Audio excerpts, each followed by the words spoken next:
গণ অভ্যুত্থানের মাধ্যমে আমরা বাংলাদেশের রূপান্তর পর্বে প্রবেশ করার অধিকার অর্জন করেছি। এই রূপান্তর দ্রুত সফলভাবে কার্যকর করার জন্য আমাদেরকে সকল শক্তি নিয়োজিত করার জন্য প্রতিজ্ঞাবদ্ধ থাকতে হবে। পেছনে ফেরার কোনো সুযোগ আমাদের নেই। আমাদের এই কাঙ্ক্ষিত রূপান্তরের লক্ষ্য হবে সকল ধরনের বৈষম্য অবসানের রাজনৈতিক আয়োজন নিশ্চিত করা, এদেশে গণতান্ত্রিক ও নাগরিক সমতা ভিত্তিক একটি রাষ্ট্র ব্যবস্থা প্রতিষ্ঠা করা। ন্যায়ভিত্তিক সমাজ নির্মাণ ছাড়া জুলাইয়ের শহীদদের আত্মদান অর্থবহ হতে পারে না।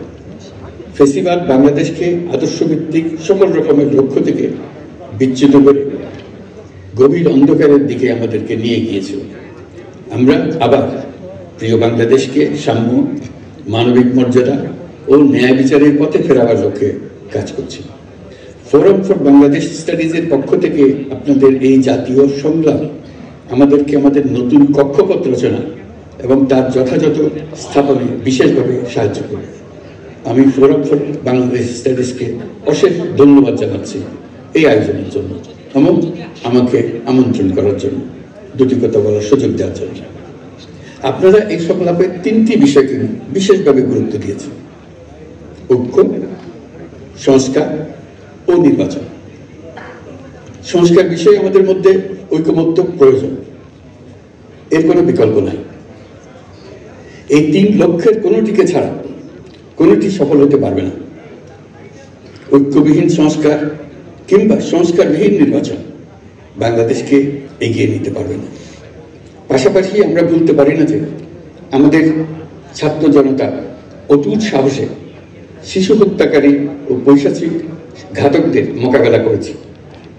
মানবতার বিরুদ্ধে এমন নিষ্ঠুরতাকে অবশ্যই বিচারের মুখোমুখি করতে হবে।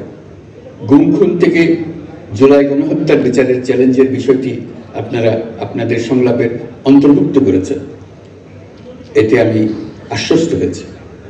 শুধুমাত্র জুলাই গণঅভ্যুত্থান কেবল বাংলাদেশকে মুক্তই করেনি, আমাদের স্বপ্নকেও তুমুল সাহসী করে তুলেছে। বাকহীন বাংলাদেশ জোরালো কণ্ঠে আবার কথা বলার শক্তি ফিরে পেয়েছে। এই দৃঢ় কণ্ঠ আবার ঐক্য গঠনে সোচ্চার হয়েছে। ঐক্য আমাদের মূল শক্তি। জুলাই অভ্যুত্থান আমাদেরকে ঐতিহাসিক মাত্রায় বলীয়ান করেছে। গত 5 মাসে এই ঐক্য আরো শক্তিশালী হয়েছে। গণ অভ্যুত্থানের বিরুদ্ধ শক্তি আমাদের মধ্যে ভাঙন সৃষ্টি করার ক্রমাগত প্রয়াস চালাতে থাকায় আমাদের ঐক্য আরো মজবুত হচ্ছে। এই ঐক্যের জোরেই এখন আমরা অসাধ্য সাধন করতে পারি। এখনই আমাদের সর্বোচ্চ সুযোগ। এমন অর্থনীতি গড়ে তুলতে হবে যেটা সকল নাগরিকের জন্য সম্পদের ও সুযোগের বৈষম্যহীনতার নিশ্চয়তা প্রদান করবে। যত নিম্ন আয়ের পরিবারেই জন্মগ্রহণ করুক না কেন, প্রতিটি নাগরিকের, তিনি নারী হোক আর পুরুষই হোক, তিনি যেন বিনা বাধায় তো বটেই, বরং রাষ্ট্রের আয়োজনে তার সৃজনশীলতা প্রকাশ করে যে কোনো পর্যায়ে উদ্যোক্তা হতে পারেন, অথবা তিনি যে কোনো ধরনের কর্মজীবন চান তাই বেছে নিতে পারেন। এমন রাজনৈতিক ও রাষ্ট্রীয় পরিবেশ থাকবে যেখানে সংখ্যালঘু সংখ্যাগুরু এই পরিচিতি অবান্তর হয়ে পড়বে। সবার একটিই পরিচয়, আমি বাংলাদেশের নাগরিক এবং রাষ্ট্র আমাকে আমার সকল অধিকার প্রদান করতে বাধ্য। রাষ্ট্রের কাছে এবং অন্য নাগরিকের কাছে আমার অন্য কোনো পরিচয় দেবার প্রয়োজন হবে না, যেখানে ব্যক্তি বন্দনার কোনো সুযোগ থাকবে না।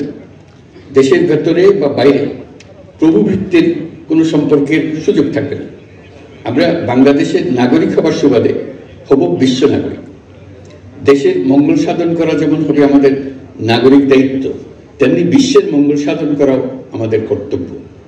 এই দায়িত্ব আমরা সমানভাবে পালন করব। আমাদের তরুণ তরুণীরা দ্রুত এই দুই দায়িত্ব সমানভাবে পালন করার জন্য প্রস্তুতি নেবে। প্রিয় সহনাগরিক বৃন্দ, স্বাধীনতার পর অর্ধ শতাব্দী অতিক্রম করে আমরা এক ঐতিহাসিক আত্মত্যাগের বিনিময়ে এক অপূর্ব সুযোগের মুহূর্ত সৃষ্টি করেছি। এই সুযোগ যদি আমরা গ্রহণ করতে অনিচ্ছুক হই কিংবা অপারগ হই, তাহলে বাংলাদেশের ভবিষ্যতের কোনো প্রজন্ম আমাদের ক্ষমা করবে না। আজকের সংলাপের মূল লক্ষ্য হলো সবার পক্ষ থেকে সর্বোচ্চ কণ্ঠে ঘোষণা দেওয়া যে আমরা এই সুযোগ কিছুতেই হাতছাড়া হতে দেব না। আমরা একতাবদ্ধভাবে এই সুযোগের প্রতিটি মুহূর্ত সর্বোত্তম কাজে লাগাব। সংস্কারের যে মহান দায়িত্ব ঐতিহাসিক কারণে আমাদের কাছে এসে গেছে, এই দায়িত্ব আমাদের প্রত্যেককে, প্রতি নাগরিককে, রাজনৈতিক দলকে, প্রতিটি সামাজিক, অর্থনৈতিক, ব্যবসায়িক এবং ধর্মীয় জনগোষ্ঠীর প্রত্যেককে দৃঢ়তার সঙ্গে সংস্কারের মহাযজ্ঞে আনন্দের সঙ্গে ঝাঁপিয়ে পড়তে হবে।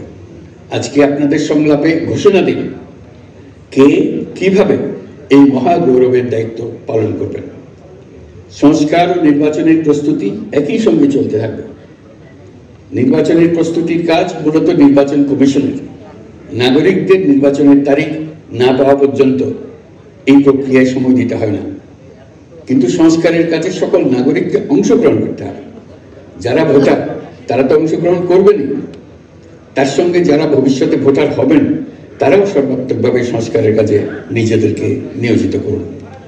সংস্কারের কাজটা নাগরিকদের জন্য সহজ করতে আমরা 15টি সংস্কার কমিশন গঠন করে দিয়েছিলাম। তাদের প্রতিবেদন আমরা জানুয়ারি মাসে পেয়ে যাব। প্রত্যেক সংস্কার কমিশনের দায়িত্ব হলো প্রধান বিকল্পগুলো চিহ্নিত করে তার মধ্য থেকে একটি বিকল্পকে জাতির জন্য সুপারিশ করা। যার যার ক্ষেত্রে সংস্কারের মাধ্যমে ভবিষ্যৎ কিভাবে রচিত হবে তা বিভিন্ন পক্ষের মতামত নিয়ে সুপারিশমালা তৈরি করে দেওয়া, নাগরিকের পক্ষে মতামত স্থির করা সহজ করে দেওয়া। তবে কমিশনের প্রতিবেদনে সুপারিশ করলেই আপনাকে তা মেনে নিতে হবে এমন কোনো কথা নেই। এই জন্য সর্বশেষ পর্যায়ে জাতীয় ঐকমত্য গঠন কমিশন গঠন করা হয়েছে। যেমন একটা উদাহরণ দেন, কোন বয়সে একজন নাগরিক ভোটার হতে পারবেন তার জন্য নানা দেশে নানা বয়স নির্ধারণ করা আছে। নির্বাচন সংস্কার কমিশন নিশ্চয়ই এরকম একটা বয়স সুপারিশ করবে।